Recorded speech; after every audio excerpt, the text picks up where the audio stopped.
जियो centre के इस history के क्लास सेकंड में आज हम बात करते हैं स्टोन एज पाषाण काल की। इससे पहले वाली जो हिस्ट्री का क्लास था उसमें मैंने आपको बेसिकली हिस्ट्री का इंट्रोडक्शन दिया है, हिस्ट्री पढ़ना कैसे होता है, ठीक है। तो उसमें सबसे पहले आपको बताया कि सबसे पहले आपको प्राग ऐतिहासिक पढ़ना होता है। प्राग ऐतिहासिक में बेसिकली जो पढ़ना होता है वो आपको स्टोन एज की पाषाण काल ही पढ़ना होता है। तो आइए समझते हैं पाषाण काल, स्टोन एज को। पाषाण काल मुख्य रूप से 3 क्षेत्रों में मतलब 3 कालखंडों में बांटा गया है। सबसे पहले बांटा गया है आपका पूरा पाषाण काल। पूरा पाषाण काल जो है वो सबसे पहले जो इंसानी दौर होता था उसी काल को पूरा पाषाण काल कहा जाता है। पूरा पाषाण काल बेसिकली 25 लाख ईसा पूर्व से लेकर 12,000 ईसा पूर्व तक रहा है। ये कालखंड इतिहास का सबसे लंबा चलने वाला कालखंड माना जाता है। इस कालखंड में मुख्य रूप से मानव जो था वो सिर्फ खाना बदोश था, मानव को सिर्फ खाने से ही मतलब हुआ करता था। इसके अलावा इस काल का सबसे प्रमुख खोज आग की खोज को माना जाता है। मतलब कि जब इंसान सिर्फ खाना बदोश था तो कभी कभी ऐसा हुआ करता था कि कहीं बिजली गिर जाया करती थी, तो उस बिजली गिर जाने के कारण वहां आग जल जाती थी। तो मानव इसे दौड़ा जाता कि हुआ क्या है वहां पर। तो मानव जब वहां पर जाता तो वो देखता कि वहां पर कुछ चीजें हैं वो जल गई, तो उसे खाना स्टार्ट करता, क्योंकि मानव बेसिकली उस टाइम में खाना बदोश हुआ करता था। तो जैसे ही मानव वो चीज खाता तो उसे थोड़ा टेस्टी लगता है, ऐसा लगता है कि मजा आ रहा है, हमें कच्चे मांस से ज्यादा इसमें मजा आ रहा है। तो इंसान वहां से आग की खोज हुई और उसके बाद से इंसान जो है आग का प्रयोग करने लगा, ठीक है। अब आते हैं इसे थोड़ा नीचे मध्य पाषाण काल। मध्य पाषाण काल बेसिकली इस कालखंड का अंतिम दौर 12,000 से लेकर 5,000 ईसा पूर्व तक रहा है। इस काल में बेसिकली जो है जो इस काल में जो पूरा पाषाण काल में बड़े हथियार हुआ करते थे, मध्य पाषाण काल में आकर वही हथियार छोटे हो गए। मतलब कि शिकार करने के लिए पूरा पाषाण काल में जो मानव बड़ा हथियार का यूज किया करता था, बड़े पत्थरों का यूज किया करता था, वो यहाँ पर आकर छोटे हो गए। इसे माइक्रोलिथ कहा जाता है क्योंकि चीजें यहाँ पर छोटी हो गई, ठीक है। माइक्रोलिथ भी इसे कहा जाता है। इसके अलावा मध्य पाषाण काल में अंत्येष्टि कार्यक्रम देखने को मिला है। अंत्येष्टि कार्यक्रम कहने का मतलब अंतिम संस्कार।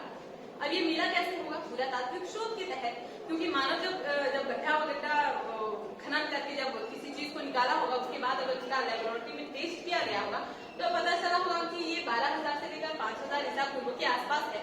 तो बेसिकली ये अंत्येष्टि कार्यक्रम में जाना जाने लगा, मतलब अंतिम संस्कार। अब बात करते हैं नवपाषाण काल। इस काल का सबसे डेवलप्ड एरिया इसी को माना जाता है, नवपाषाण काल को। तो आइए हम समझते हैं पाषाण काल के सबसे डेवलप्ड एरिया नवपाषाण काल। साथियों, नवपाषाण काल जो है वो मुख्य रूप से 5,000 ईसा पूर्व से लेकर 3,000 ईसा पूर्व तक रहा है। नवपाषाण काल का मुख्य खोज, नवपाषाण काल की जो नींव है वो बेसिकली कृषि पर रखी गई है। क्यों रखा गया ऐसा? क्योंकि ऐसी कहावतें हैं, ऐसी मान्यताएं हैं कि मध्य पाषाण काल के दौरान कुछ गुटों में जो है वो थोड़ा लड़ाई झगड़ा हो गया है ना, और लड़ाई झगड़ा होने का सेंस आप समझ सकते हैं कि एक एरिया वहां टिक जाता है, दूसरा एरिया को भगा दिया जाता है। तो जैसे ही दूसरे एरिया जो आगे बढ़े वो कुछ ऐसे एरियाज में गए, मतलब वहां पर गए। इधर मेसोपोटामिया का एरिया है, तो जैसे ही वो आगे बढ़े तो वो मेहरगढ़ के, क्योंकि मेहरगढ़ में ही स्टार्टिंग में आपको खेती का साथ मिला है, तो यहीं से आगे बढ़े। तो यहीं से जब धीरे धीरे वो आगे बढ़ना स्टार्ट हुए तो अचानक से उनको खाने की जो है वो उनको खाने का जो है वो चीजें नहीं मिल रही थी, शिकार की चीजें। तो वो घास भूस कबार कर खाने लगे, और जैसे ही घास वगैरह उखाड़कर कुछ खाते तो कुछ यूनिक चीजें मिल जाती उस दौरान। तो जैसे यूनिक चीजें मिल जाती तो उन्हें टेस्ट में अच्छा लगता, तो फिर आगे बढ़कर वो कुछ देखते कि एक जगह पर है तो वो बहुत ज्यादा एरिया में है, यानी कि इसका मतलब ये कि हम इसे बोएंगे तो ये फिर से उगेगा। तो यहाँ से माइंड में जो है कृषि का उत्पन्न हुआ, कैसे कृषि करना है बेसिकली। तो नवपाषाण काल की एक नींव जो है वो कृषि पर रखी गई। कृषि हुआ तो ज्यादा मात्रा में अनाज होने लगे, तो इसे घर ले जाने के लिए कुछ चीजें चाहिए होती थी। तो इंसान ने जो है वो मिट्टी के पहिए बनाने स्टार्ट किए, मिट्टी का वो धीरे धीरे बर्तन भी बनाना स्टार्ट कर दिए ताकि अनाज को हम रखा जा सके। तो मिट्टी के बर्तन धीरे धीरे बनाना स्टार्ट हो गया। तो नवपाषाण काल में कृषि की खोज हुई, उसके बाद मृदभान समझ सकते हैं, मिट्टी के बर्तन को कहा जाता है। फिर पहिया का आविष्कार हुआ। इस काल में बेसिकली पशुपालन का साक्ष्य देखा गया है। पशुपालन में सबसे पहले पालने वाला इंसान अगर किसी पशु को सबसे पहले पालना स्टार्ट किया तो वो था कुत्ता बहुत ही पालतू है, और आज के जमाने में बहुत लोग पाला करते हैं।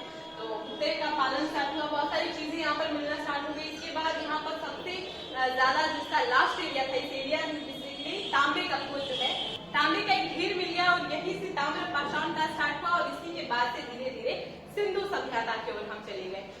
तो आइए अब हम समझते हैं कुछ इंपॉर्टेंट पॉइंट्स को, है ना, कि मतलब जो पाषाण काल थे उनके कुछ पॉइंट्स ऐसे जो कि क्वेश्चंस में पूछे जाते हैं।